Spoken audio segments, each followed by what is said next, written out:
Hello, welcome again to another episode of Cardboard Conversations. Tonight, as per usual, a staple on the show, we've got Bob from MTG Game and Bob. Hey, Bob, great to see you again. Thanks for having me.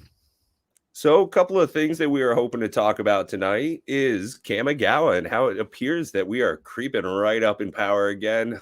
Thank you. Also, we're hoping to talk about some production delays, some of the possible effects on sales and reception of upcoming products, something you always got to worry about. Also, another worry always, paper magic and your LGS, digital versus local. Hoping if we get some time, if we're able to, we do get a little bit wordy. I know I do. We're already seeing adverts for Nuka Penna. Exciting. Prices up, going up. A lot of people pre-ordering. I know I'm looking at it already.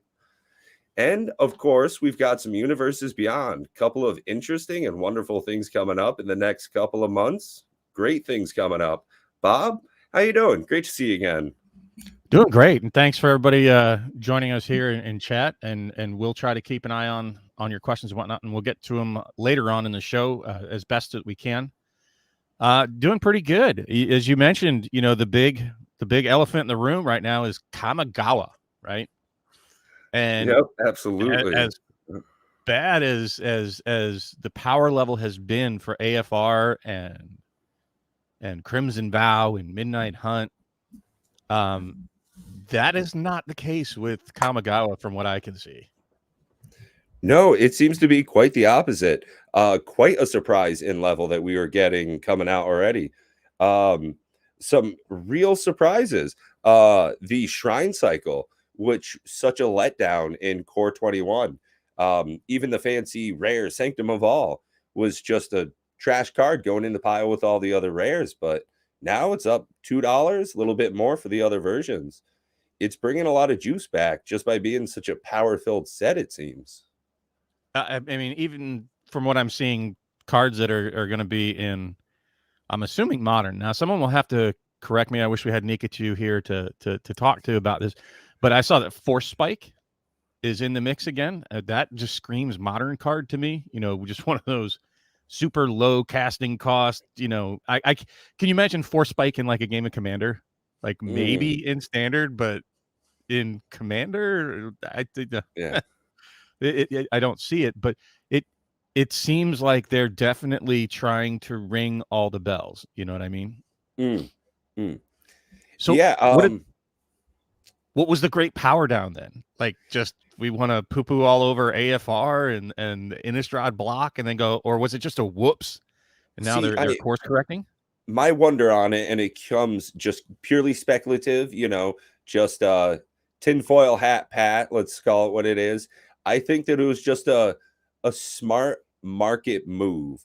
If the name of Adventures in Forgotten Realms and the D&D veil that they were putting on the core replacement, I wonder if they had the anticipation that that name alone could sell product.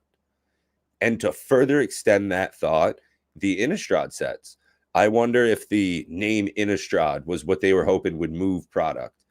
It didn't, but at the same time, I'm wondering if that's what their thought was. And if there was never really supposed to be a power down, maybe it shouldn't have been those three sets that were so meh and get right back into the Kamigawa. Or who knows? I don't know. It feels like it had to be an intentional thing that they were powering down, because you were hearing so many complaints starting, at least not maybe starting before Throne of Eldraine, but it stuck out the most when Throne of Eldraine came around and with Ikoria and Core 21, and it was definitely a very strong era of standard Magic, so much so that they're like, okay, we got to start tuning this down, which you saw starting even with realistically Zendikar Rising, and you just saw this step down in power. Especially by the time we got to Strixhaven, most people look at Strixhaven and go, meh.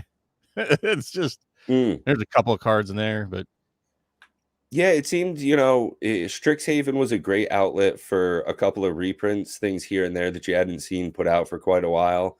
But it felt to me as though Strixhaven was just an artistic set, a way to, get pretty looking cards out to people. Which is there was definitely a lot, I think, on that artistic thing to see how they could push the artistic boundaries, plus putting non-standard cards in standard packs, Mm, right? That's something that's been going on for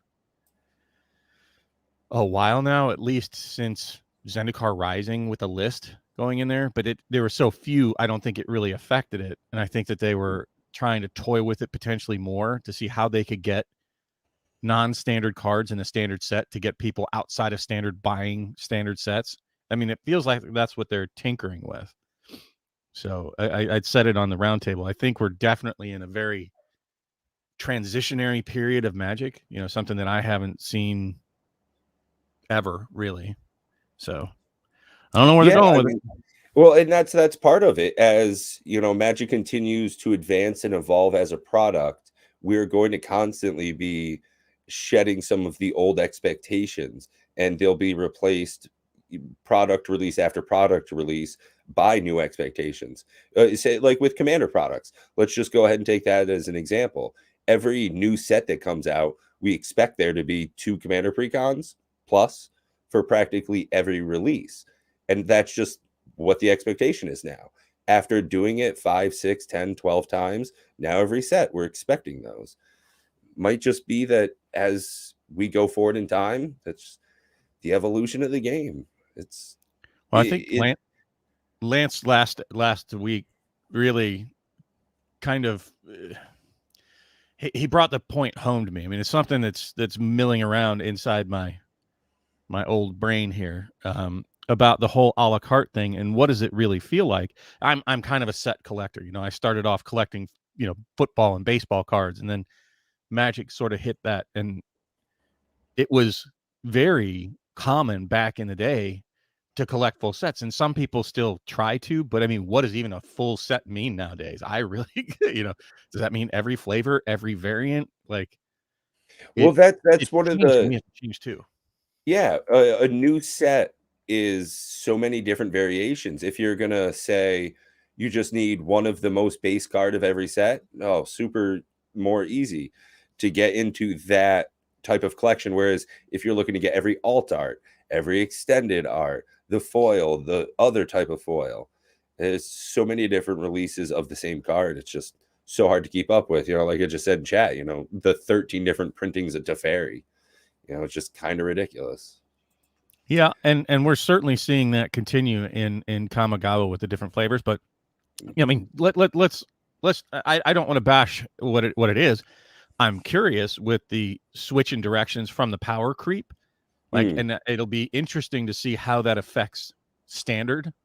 I have a feeling that Kamigawa is going to come out and make a big splash Oh, on the standard absolutely. scene. Like it's going to completely shake up the meta, and then they got rid of some of the staples that have just been dominating, like the Alrin's Epiphany, and it's Mm. just Mm. it's going to change for sure.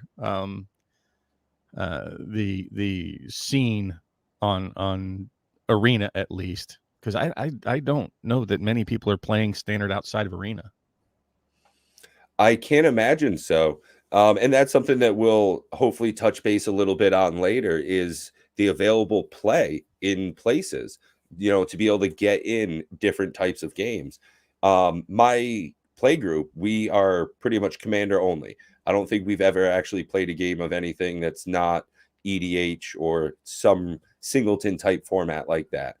Whereas if my LGS was consistently and constantly holding events, I wouldn't have to drive an hour to play a standard game. I Yeah. just can't make that happen. Well, I mean, I think it's exciting, and I think that that's Mm. good for Magic. Oh, yeah. Like, I think that Mm. they're going to have great sales on Kamigawa. I'm just going to be honest. They're already getting like pre-sales. Like, who was it? Oh, damn it. Oh, Moxman. I don't know if you watched his top 10 cards today, Not today. but No, I was out getting it my was just butt kicked all morning. loaded with Kamigawa pre-sales, right? Like Oh. 400 and something of the Ginger Taxes already Mm. pre-sold. And if you look at the prices on these things, you're like, geez. So people are definitely hungry Yeah. for this set, which I think that in itself, it's going to generate buzz. I think it's going to be good for sales.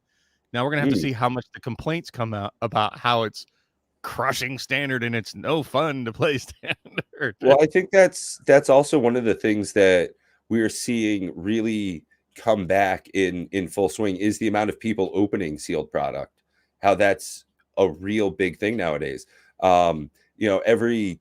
Practically every YouTube channel that is about Magic the Gathering content has got a lot of Pack of Kraken on it. I mean, that's for a big portion of what my channel is. My weekly, every couple of days, you're seeing me pop open some random stuff. And we will probably get a lot of singles out of the Kamigawa set. So we're going to get power into people's hands, which if they're putting it into a set, that's how people are getting it.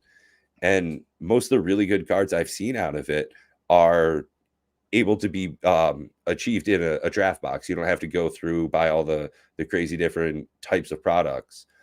But I see Obsession had put up a great point on collector's boxes. They really do seem to be changing how the purchasing of products is going. And I gotta say, it's great to open a collector's pack. You get all the fancy foily goodness. That's one of my favorite things on Cothern Cards channel is to be able to see all the shiny stuff he's opening in those collector's packs.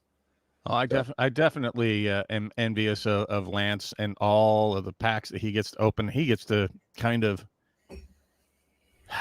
scratch that itch. Is that the best way to put that?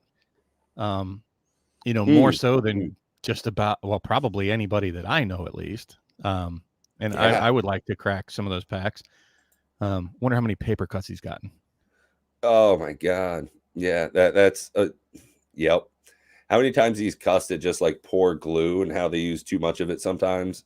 Commander Legends is surprisingly difficult to open. And same thing with Jumpstart. I don't know why they did that double packaging BS. Oh, nothing like the Crimson Vow collectors, though. Yeah. That you needed like a chainsaw to get into. I did see on the professor's channel recently over on Tolarian, he premiered some of the Flesh and Blood Everfest packs that they're going with a paper wrapper on it. It seems like that would actually be a great way to go. I saw him do some like side rips on it and look real clean. I'd like to see that change. I think that would be great. However, I don't want it to come at the expense of making the products more expensive. Because well, we're going to get to that a little later, but I already got a notice in my email, I think it was yesterday or the day before, about pre-sales for new Capenna, right? And so I went out and looked at it. We'll cover that in a minute, but 0 paper cuts. I think that this is going to be an exciting set. I think that people are going to love it. It's a crazy new art direction that I think is not quite as exploratory, if that's how we want to use the words, as Strixhaven was. But I mean, the art is certainly something that you can't ignore in this set. Whether you like it, whether you hate it, it's certainly a departure from their normal. Hey Sherry, good to see you. Yeah, one of the things that first threw me off when they started premiering this, a few months back, showing some teaser stuff, was the anthropomorphic rat man on a neon powered motorcycle, driving through a city of the future. I instantly was interested in seeing what they were coming out with. And on that same note, like MindLink Mech, to get Gundam bots in like a full release and for everything to be Neon Tokyo. I'm a huge anime fan. That's what I was doing right before I got on stream here with I was just watching people in Tokyo, kill ghouls and stuff. So I really enjoy the theme of Kamigawa, and I graduated high school in 06, so the original Kamigawa block was right up my alley. Same thing with like Mirrodin and that kind of stuff. So this is a huge throwback to the good old days for me. Plus, I'm building a rats deck, and you just can't have enough rats in a rat deck. Welcome, Sherry. Well, but you're going to have to wait a little bit if you ordered the draft boxes. Tell me Because as I more, Bob. understand, the draft boxes are now delayed. I don't have the actual information about how long they're supposed to be delayed, but a little birdie told me that the draft boxes for Kamigawa are delayed. So if that's what you've pre-ordered, you're probably going to need to wait a little bit. Yeah, that's not a terrible surprise. A lot of the things I've ordered off the internet just don't seem to come in quite in a timely manner for the way I'm looking to get into them. And it's definitely going to be a disappointment to see that FOMO, that fear of missing out, is just going to get more and more powerful as you see in your notification box for YouTube. Oh, hey, Joey Moss just put out a new video and he's going through 4 whole boxes today. Oh, no. Alpha Investments, he's got some stuff he's putting out today. I hate that I feed into that sometimes. So it's almost nice not to be able to get the product. You know, I just said to one of my buddies today, don't buy any of those cards on pre-release. Wait 30, 60, 90 days. You'll save 30, 60% possibly. Oh, yeah. I'm clearly we're not here for financial advice, but guys, hold on. And ladies, hang on to your money for right now.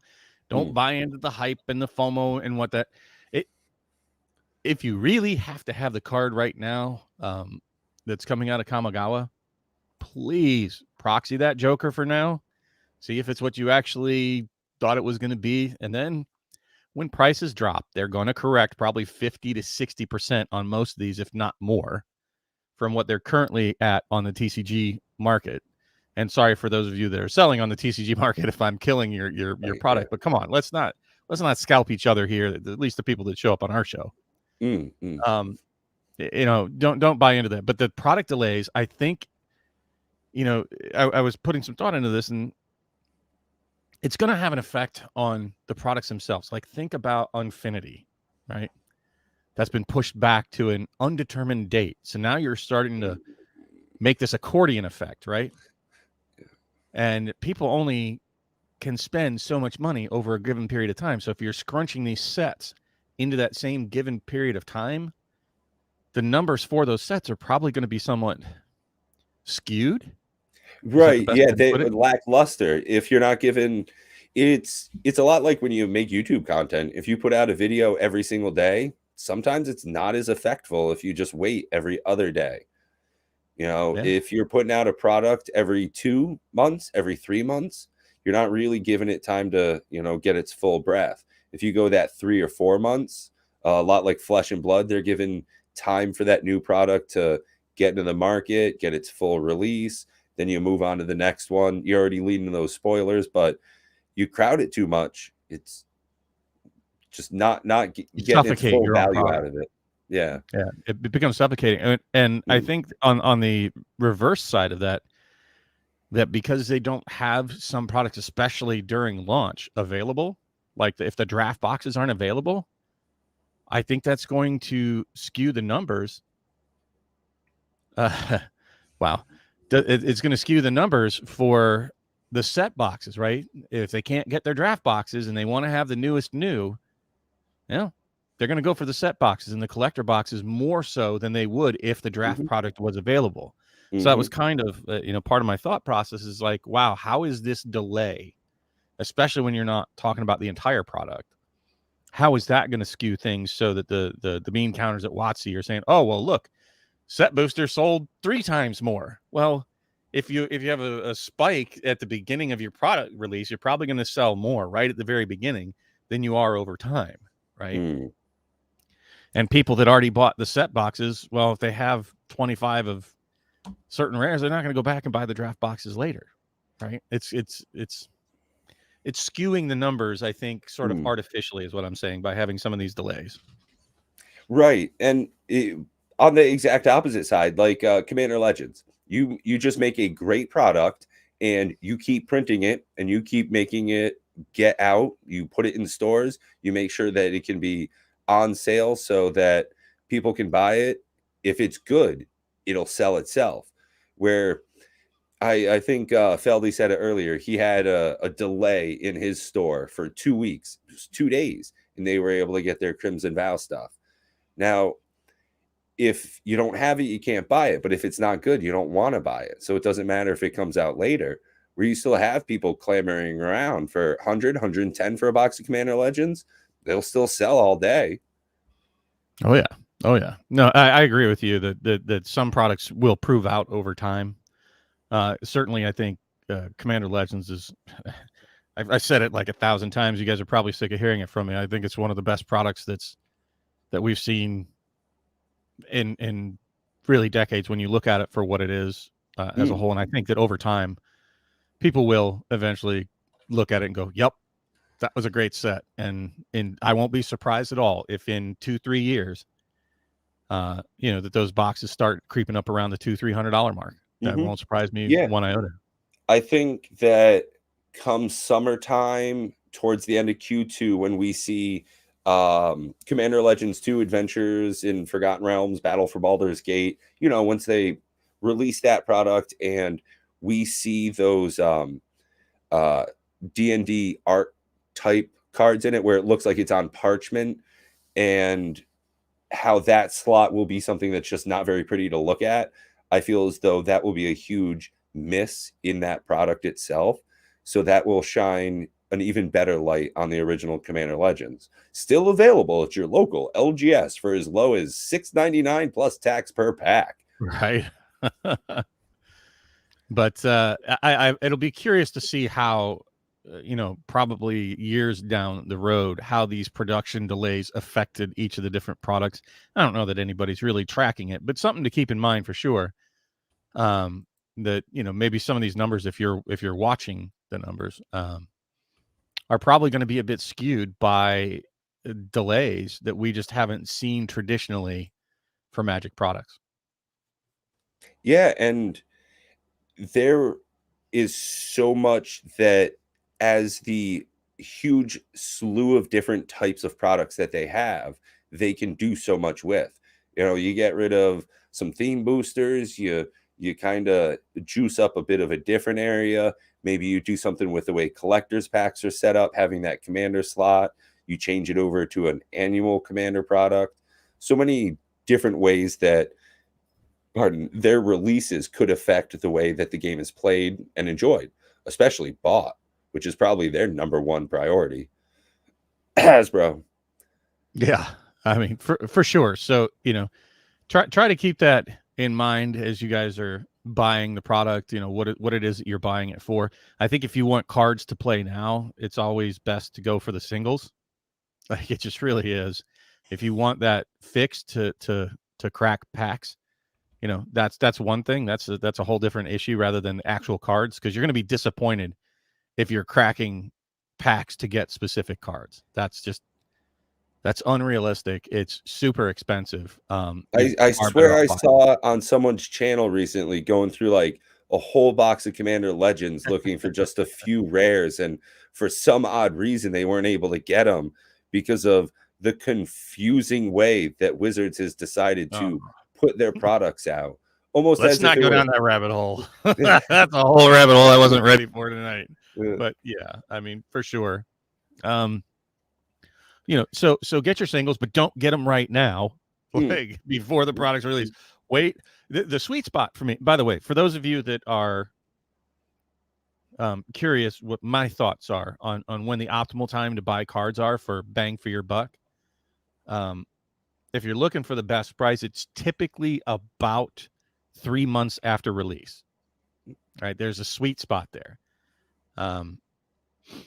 There are going to be some cards that you will miss out on, but you will miss out more of your money if you buy right at the FOMO hype beginning and people haven't found that price point for something yet.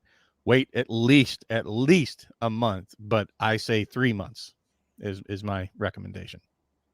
Yeah, absolutely. That's one of the biggest things, is to be able to have such access to information. One of the bookmarks I always access is MTG stocks, and now on TCG Player you can also see a great little line graph, so you can kind of figure, hey, is it finally time to buy that Mana Echoes I've been looking for? Is today the sweet dip? Or now that Crimson Vow's been out for a while. Can I get that Welcoming Vampire at a pretty decent, fair price? Versus everybody was so juiced over it, it was hard to get their hands on. You know, Cultivator Colossus, stuff like that. Might be coming in a good time to buy them, might not be. But also, as we get into tax return season, you also see Yeah, that flash in the pan price swings. A lot of that's people buying unfortunate. singles, hood rich.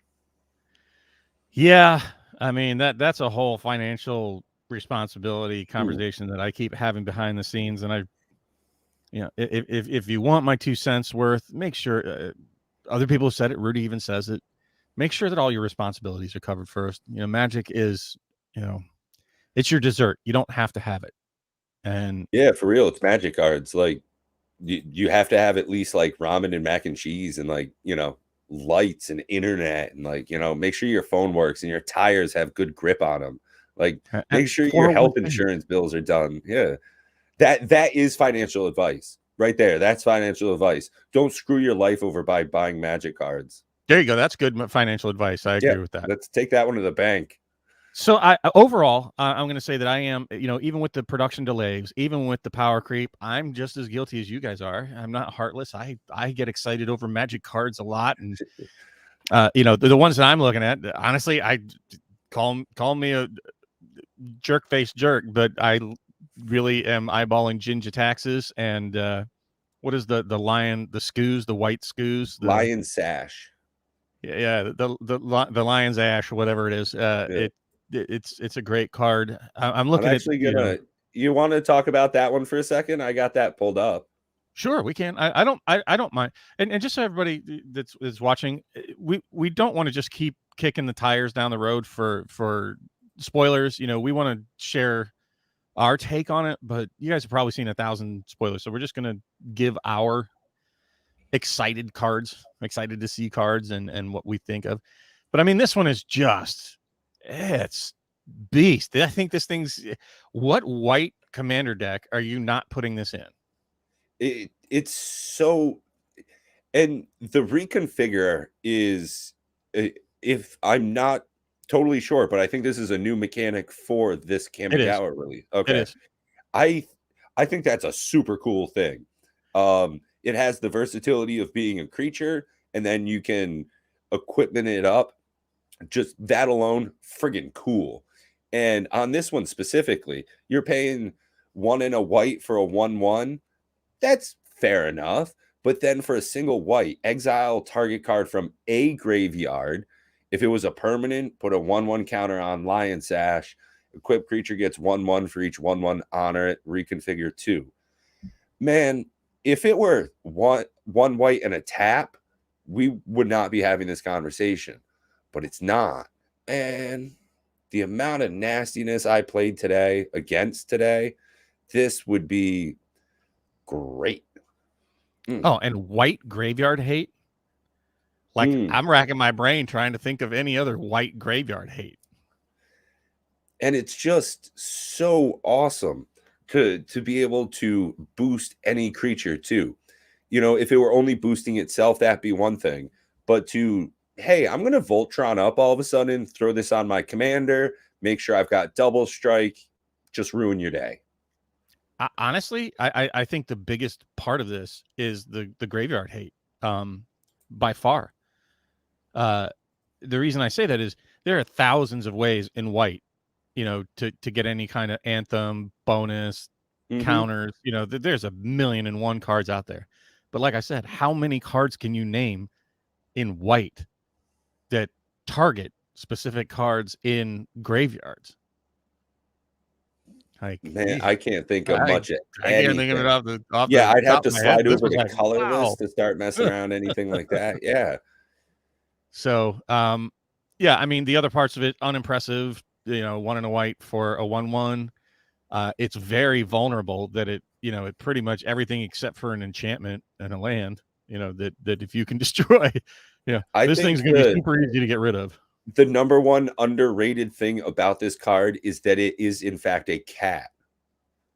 So I know, I'm going to have to throw one of these over Savannah Lion's way.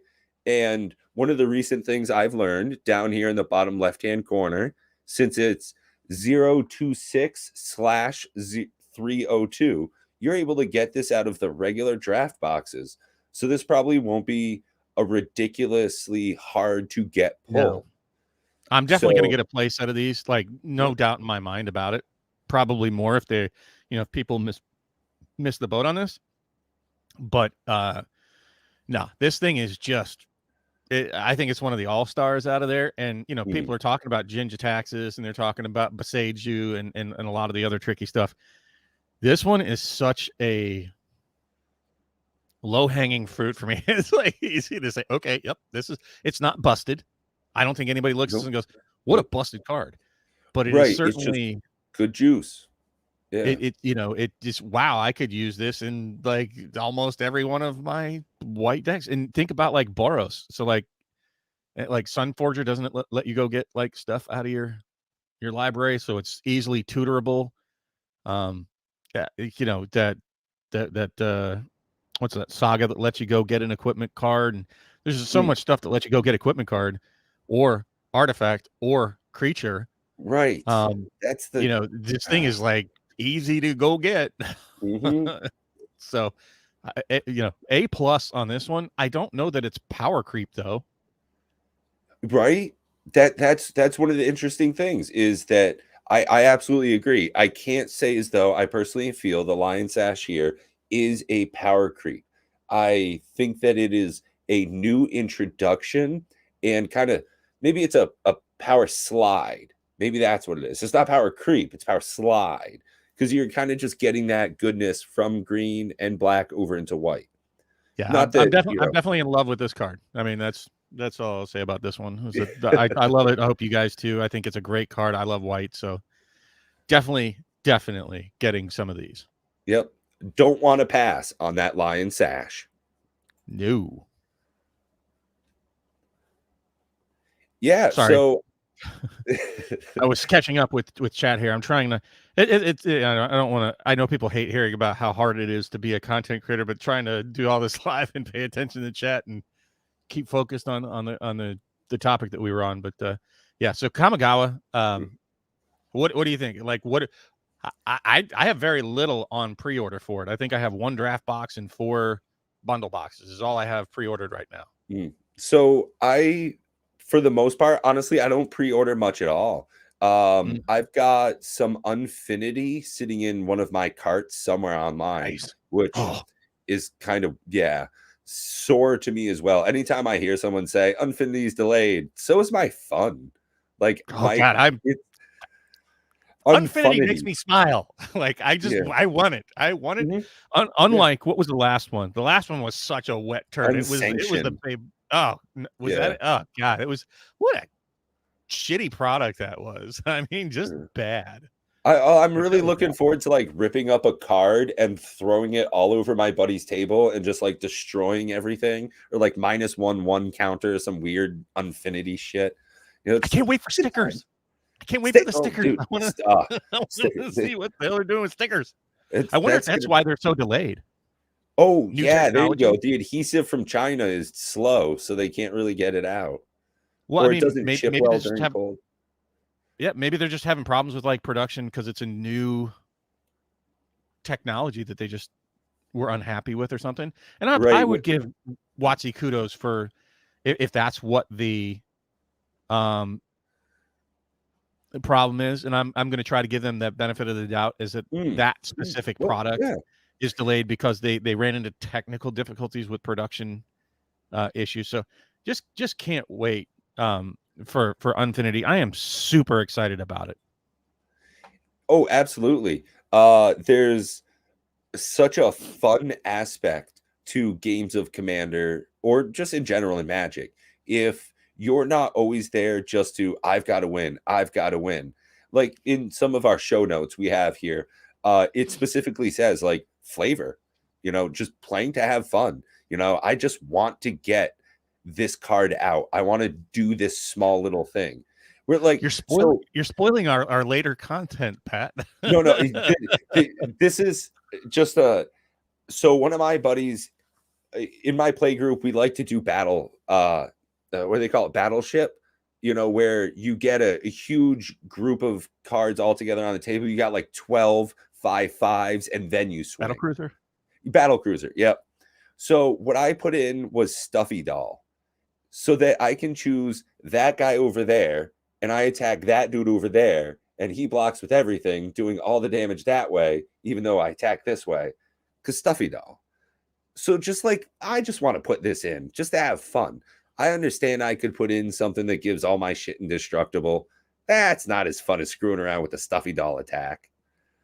So, like, you know, putting cards down, having fun with it, the enjoyment of playing the game in just a different, weird, fun way. We played two-headed giant with Commander. So, like, just having fun, turning cards sideways, doing some crazy stuff. And Unfinity, you're just getting me juicy here thinking about it, you know? I got to wait maybe 6 more months. Not cool, man. Not cool. Yeah, hopefully they'll get jumpstart out early enough, because I kind of missed the boat on Jumpstart. I didn't get to play it the way the product was designed. I wasn't around for Battle Bonds.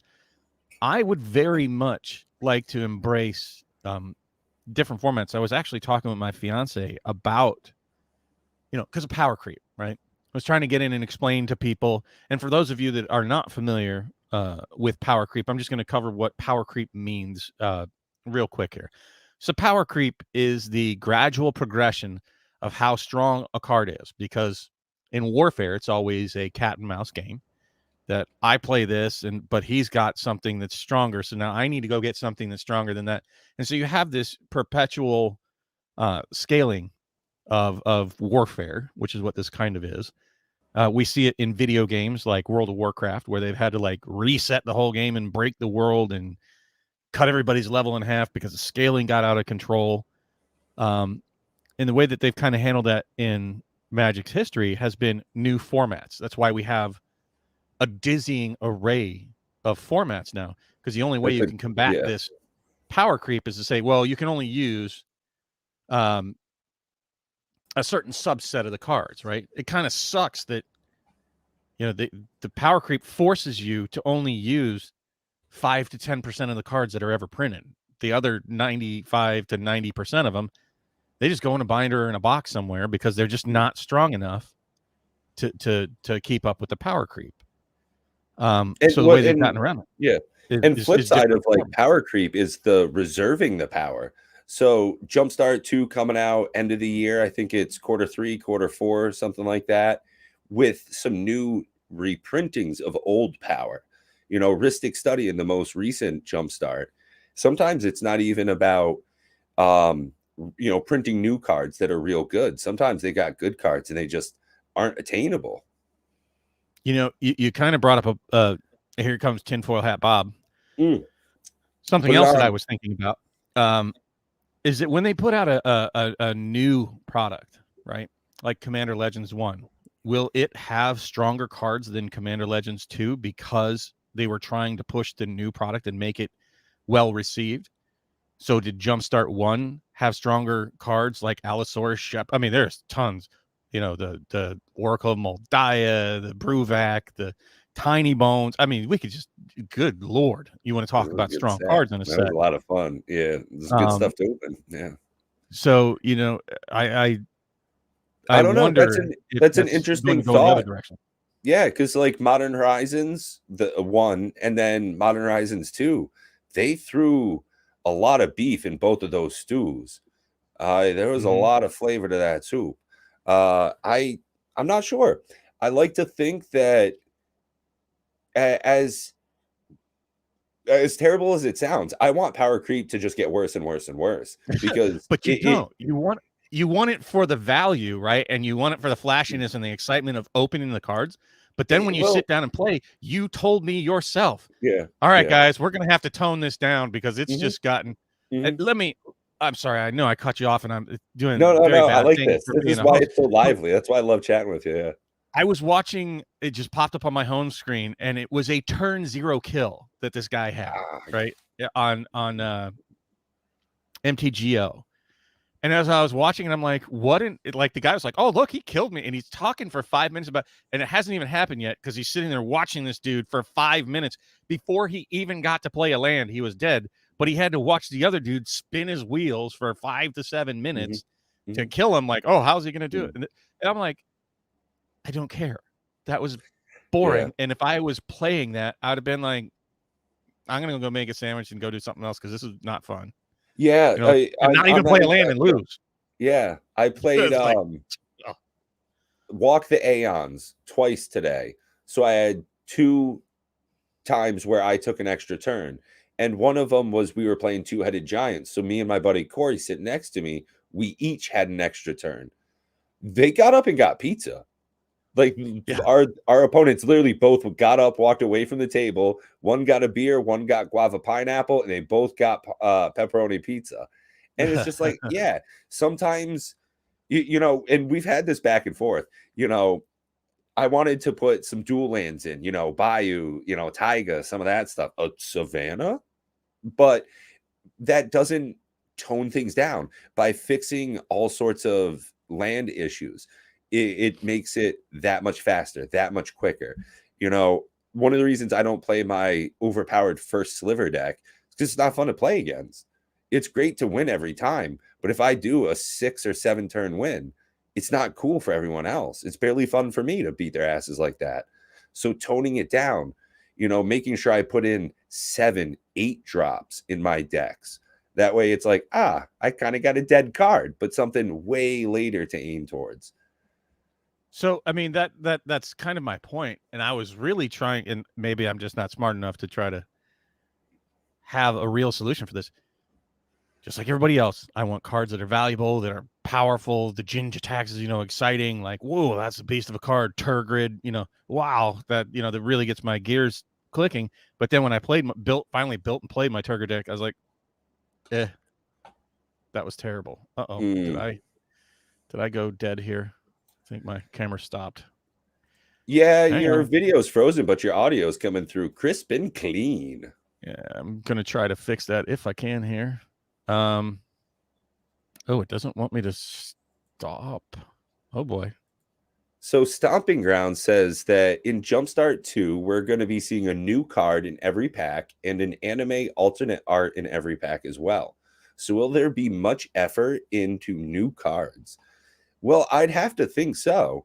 I'd love to see a return of new printings. It's just you make a great point. If you're going to be putting so much entertainment value and draw into the packs themselves, you know, Japanese War of the Spark kind of stuff. If you're getting these alt arts, if you're getting, there's a lot of great reasons not to put so much value in other slots. Or you raise the price, you put in that good stuff, and you charge the Modern Horizons 2 price. That's almost as good of an idea. You know, WotC's kind of, the developers are kind of damned if they do, damned if they don't, right? If they power down, we saw what happens, you know, with AFR and the Innistrad, people don't buy it, right? And they're in business to make money. But if they're so powered up, people just start leaving because it's not fun to play and lose on turn 0.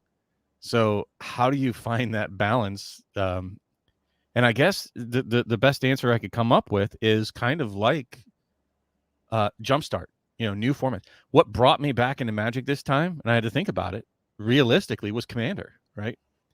And the time before that, it was Emperor, really, on MTGO. It certainly wasn't the standard model of draft, which is okay, but I think everybody that's played draft standard, it pretty much becomes a smaller meta pretty quickly, like within a week or two. You know, everybody's drafting the same cards because they know which ones are the good ones, and it's a really tough spot. So the best solution that I could come up with is like chaos packs.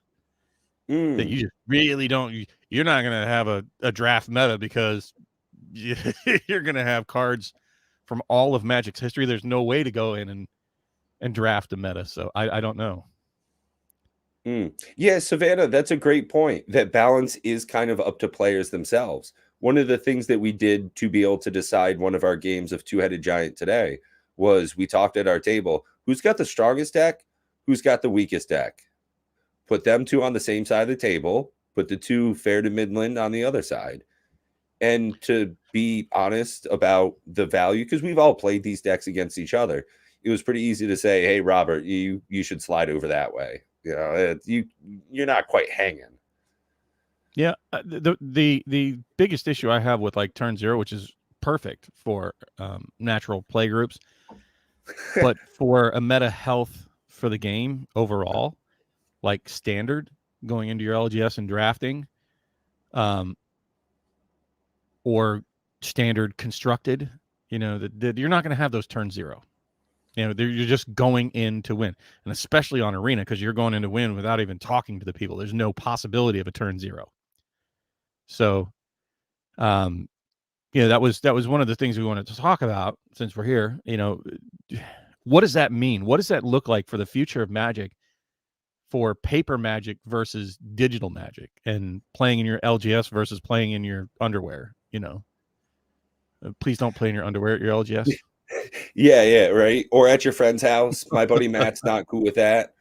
I think that as we go forward, it's difficult. You know, I'm 34 now. So in my small town, I saw Walmart come in and put out a lot of little mom and pop. I remember going down and buying a hammer with my dad at like a hardware store, and he just knew the guy. And they talked about wire and like cutters and stuff. That's just not a thing anymore. Now I bought Magic cards at Walmart. I've also bought them down at the store, and I know the guy. Brad's a fine enough guy. Looks a bit like a goblin, but it's fun. You know, it's a totally different experience now, though.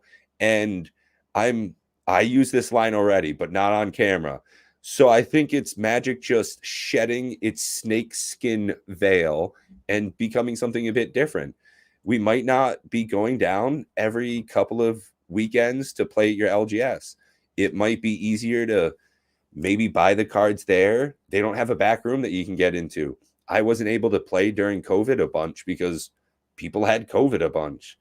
So to be in a small, safe group with people you can trust that are safe, you know, it's difficult. I don't know what it's going to be. We've got less and less games coming up at our LGS. Now, instead of doing modern or standard, it's Commander every other weekend, and they do a D&D once like every 2 weeks.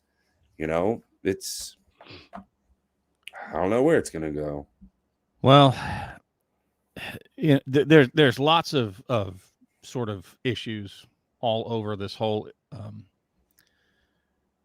LGS. I'm going to call it a problem, you know, and I've even tried to approach LGSs. I wanted to do a segment called LGS Roadshow where I'd go in. Unfortunately, the pandemic made it infeasible for me to do that at this time. Hopefully, I can do it in the future, where I wanted to showcase LGSs and show what they had going on. I think that LGSs are important because that's where so many people discover Magic that have never seen it before. Most people aren't going to discover Magic by going into Walmart and going, hey, what's this? Why don't we get 5 friends together?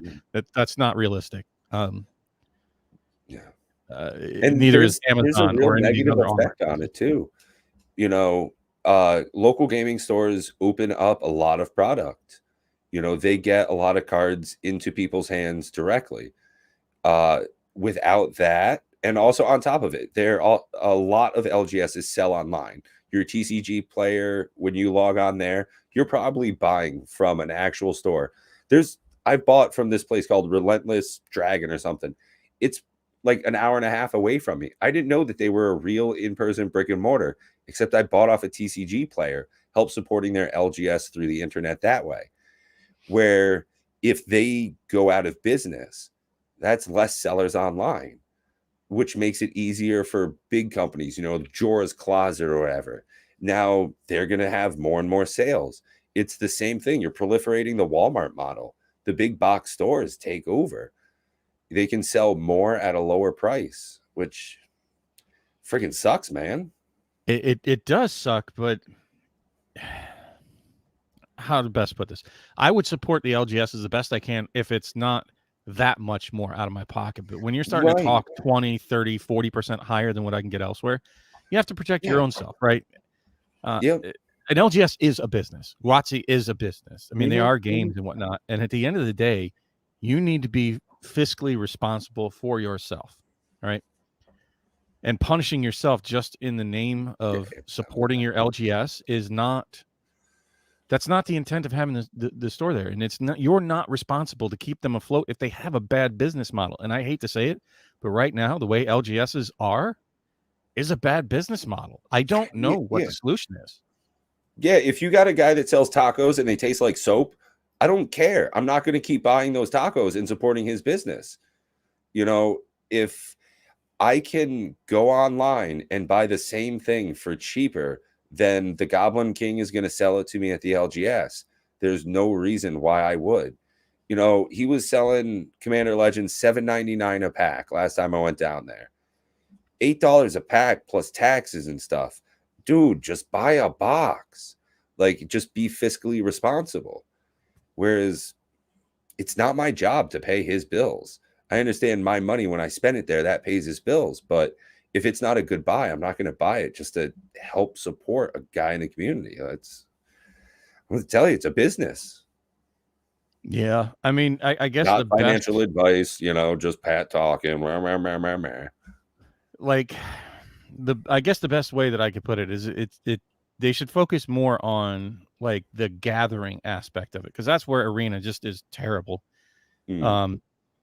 I don't really know, and I'm not going to claim to know that I'm a businessman. I'm an IT guy. I'm a software developer by profession, but Oh, I've got a I great don't. thing to talk to you about off air then. I've got this pet Okay. project. Oh, no, I think this is a great I okay, I'll tease a little bit. Me, like your local play group, you know, 4-person commander, and there's a boss in the middle. And we don't attack each other, we attack the boss monster. It's the 4 heroes attacking the big beast in the middle. 500 health. It has a random generation of tokens and spells. Just a little tease. That's all you get here on the channel. You'll have to stay tuned. Buy the products when they come out, and the links below. So I would say, you know, maybe they focus more on things like having Commander Legends drafts and jumpstart nights, and I think there might be something there,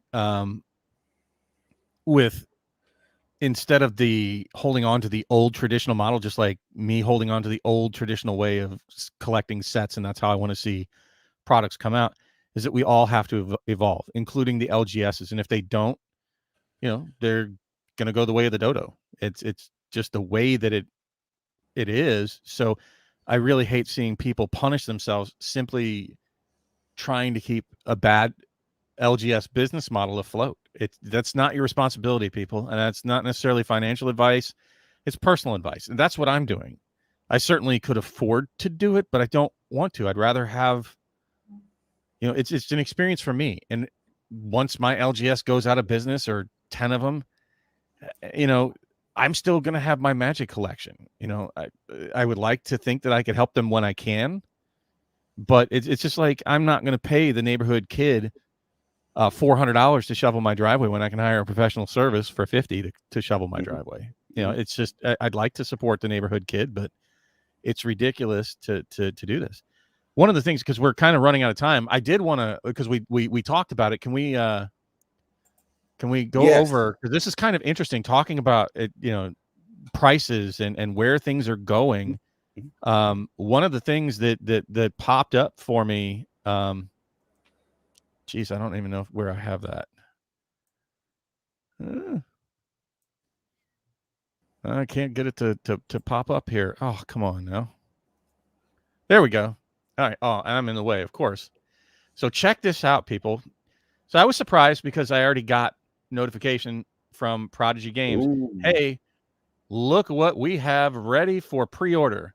Streets look of at New Capenna. And then I looked at the price. Right? We've been talking about this for 6 months now, about how we're going to see the increases in price. And just so you guys can see it, I'll move myself out of the way here. These are the relative prices. So you see Kamigawa coming out. These are just the draft booster boxes for 104. But Streets of New Capenna, which is going to be another standard set, 20% increase, roughly. So it Yeah, is coming. it's definitely getting here. It seems as though this is not by any stretch the end of things. No, I and I I was think just we'll see surprised that it more. was such a. I thought it would be a more gradual transition, so that it, Mm, kind of like, mm. what do they call it? The frog in the boiling water, in a pot of boiling Yeah, water, yeah, where you yeah, don't yeah. realize it. This was pretty stark. Like, whoa, hey, wait, what? Like, And this I might thought they're be going to ease me into it. A yeah, little lube, please. that's not power creep, that's power ambush. Right. Sorry, So Savannah. Like, it's just that's like when a snake jumps out. It's just wow, 25% higher than normal. And Feldy's right. They thrive on hype sets for pre-order. So this might go a lot of the way, like, I double don't think feature, Capenna's not the big hype set though of the year. Like, I'm one of the few people that has said that it's on my radar because it's. I love it. Honestly, it's the Art Deco. It's the art of it that appeals to me. But clearly not the big hype set of the year. I would say that's probably so far going to belong to Double Bubble Whammy Masters. Oh yeah, Um, yeah. they so need to name it something like that. That would be. I would love them. The Um, double flippy doos. Yeah. it's just some awesome name. Would be great. If it's just Double Masters 2022, I think we're all going to go, oh, what a crappy name. But I think that it was a stark shock to me that, like, instantly 20% more this year, the next pre-order that's available. It seems as like they're without a doubt going to be increasing prices. That's just hands down. That's the way that I see this going. As a business model, everything has to go up. What's the saying in the business? Everything goes up except my pay. So it's one of those things where shipping costs always, stamps never get cheaper. Cardboard is never going to get cheaper. I see right next to that one, the Kamigawa was like 105 and change. So maybe that was the 5 or 6% increase, and then 5 or 6% on top of that. That's still way too much, 125. So maybe they're testing it out. Yeah. That's one of the things about Wizards that's real interesting to me as just a business model, is that they're constantly working and evolving their pricing, their release schedule, what they're releasing, and how they're releasing it. 12 secret layers this year of all basic lands, probably basic lands. Bob's got some tinfoil on that, but I see that there's so many variants coming out, so many different ways to get product. It's just going to be getting crazier. So you'll have to stay tuned. That's one of the big things, Keep tuning in week after week. We're here Saturdays, 7 p.m. We do try and keep this pretty tidy. So I think we're going to be getting this wrapped up. And you'll just I think have we to. had a couple of questions we could probably get to. Oh, yeah, that's a great point. We had some wonderful standout comments, a lot from Savannah Lions, like, is there a guarantee that collector boxes were limited print? Is that just a thing Interesting we hear? question. Like, all the collector boxes to this point have been a one and done, but I have not seen anywhere that they say that they're only ever going to do a one and done print run for collector boxes. It's a very interesting question. I'll have to do some digging into that, Hmm. see if I can't find the answer. But I know that up to this point, yes, they are limited print runs on one and done. I think, I don't want to say something that's incorrect. So the collector boxes, I know up to this point, at least from what Rudy says, is that they are one and done. Hmm. But they'll trickle out distribution over time, but they only line them up at the printers one time. But I haven't seen Watsy say this is what we're going to do, right? So Hmm. they could probably change that, would be my best guess, and probably should change that if it makes sense for Watsy to stay solvent. But there are no current guarantees that I'm aware of that they won't start making collector boxes print to demand. Yeah, like right now, if they just started churning out the printers again and Commander Legends collectors, that would probably go pretty good for them. But it would Now go that they're bad for selling. the people collecting them. Yeah, well, that's one of the things. How much does Wizards care about their customers? Well, but that specific product is a collector's item, right? Mm, mm. So I don't know the answer to that. And they haven't ever released, as far as I'm aware, any of the print. They have not disclosed any of the print run numbers for collector boxes. I think if they did, wow, that would be a huge buzz in the market. But I think it's going to be a while before we see anything like that. And then we had Feldy from MTG Obsession talking about his thought on Kamigawa collector boxes, how they're going to inflate rather quickly in prices, that the chase cards are going to change the way that people buy product this year. I could see that. Absolutely. As we were all commenting throughout the show, the pre-order style of purchase ahead of time definitely going out of the window. That's less and less common, less and less worthwhile, probably as well. As we saw in other trading card games, Flesh and Blood, we saw Monarch get up to 2, 3, almost 400. And then when it came out, right back down to 2, 50% decrease within weeks of release. I think a lot of people now, with the incredible slew of stuff coming out, they're waiting a little bit longer to buy. Like we've been suggesting, not that it's financial advice by any stretch, but it's definitely smart to wait on a lot of things. So maybe waiting for people to get all those collector boxes, pop them open on channel, it's might have to wait. I think in order for the Kamigawa collector boxes to outpace the Double Masters rate of increase, I think was. Do you still have that question up or the comment? I guess it was less of a question and more of a comment. No, I just took that down.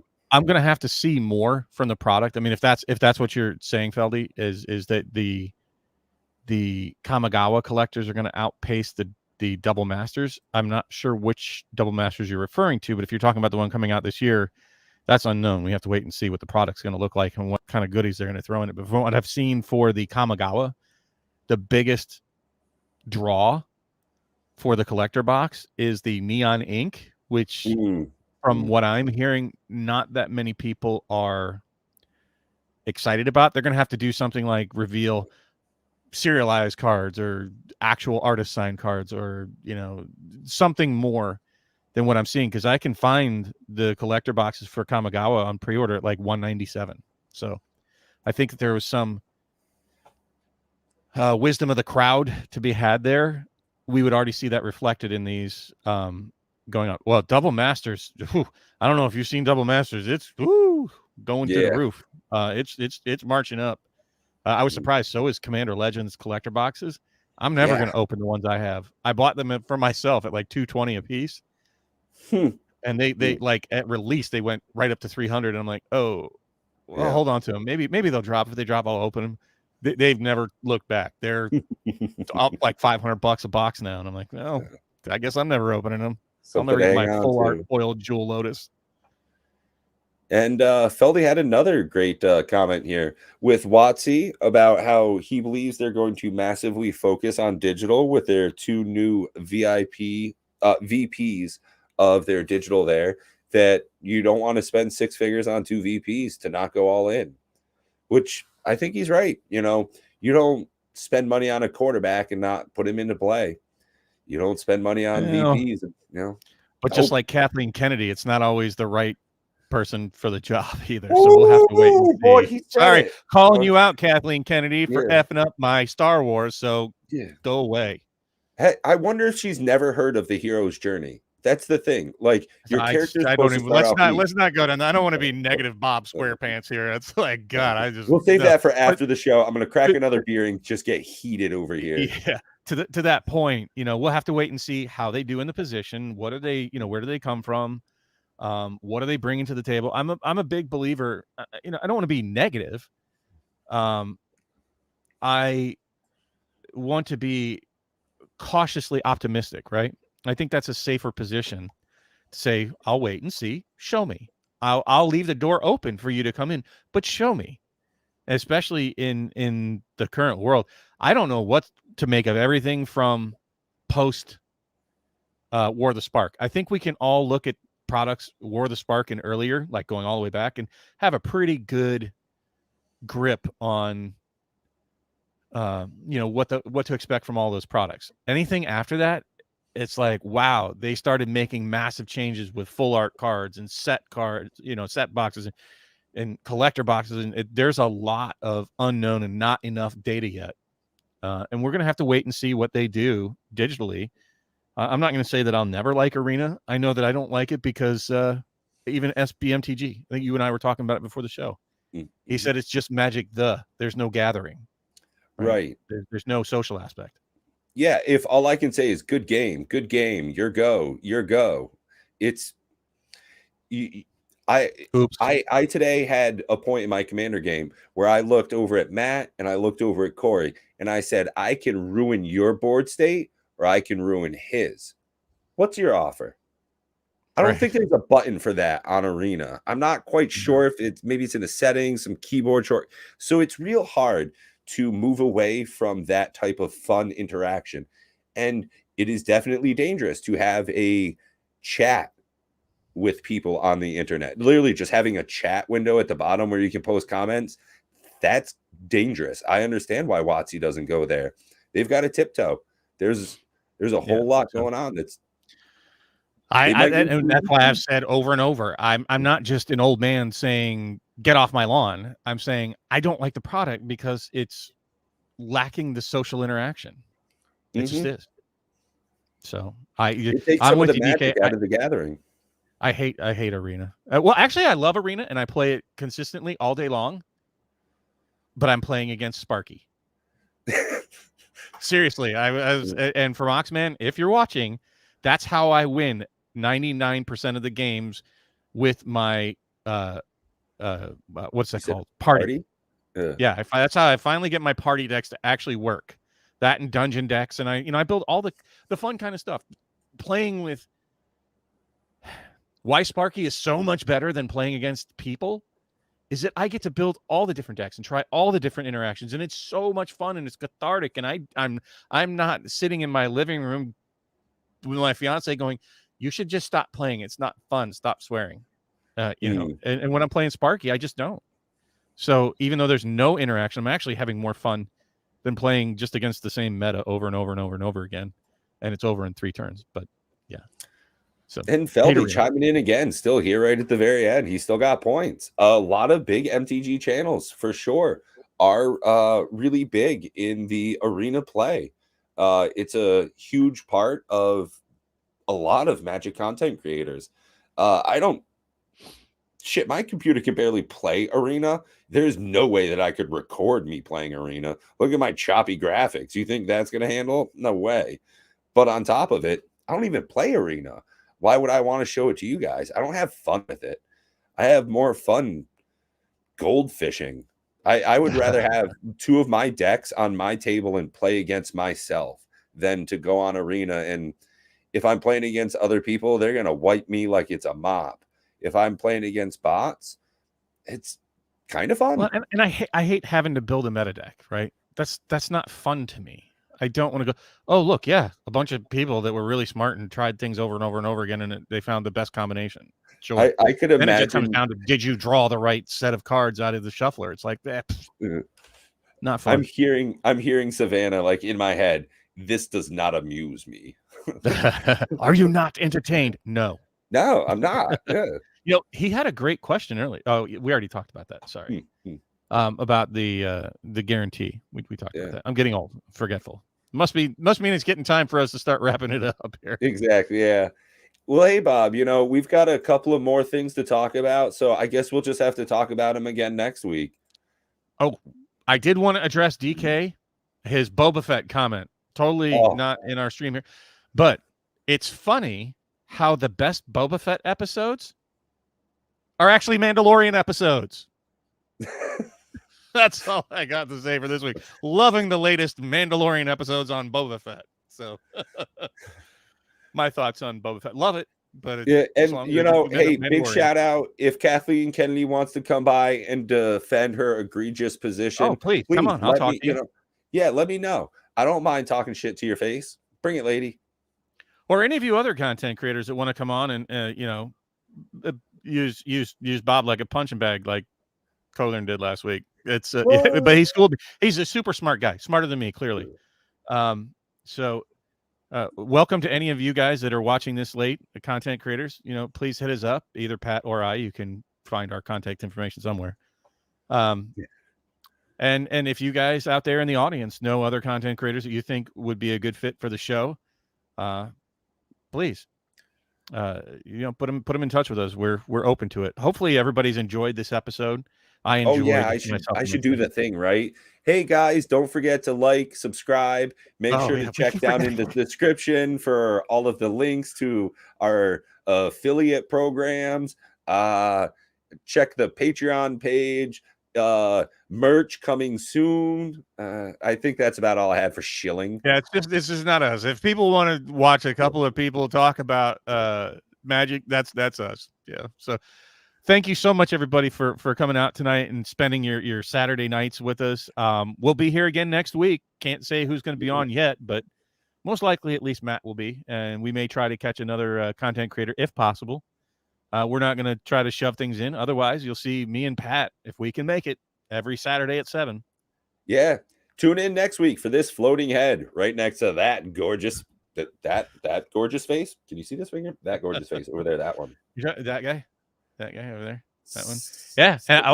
Nope. I don't think Kamigawa will be out by next week, but maybe we'll cover more spoilers. Let us know if you want to see him. Right. Have a good night, everybody. Here, be well. Yeah, I'm sure I want to end the broadcast.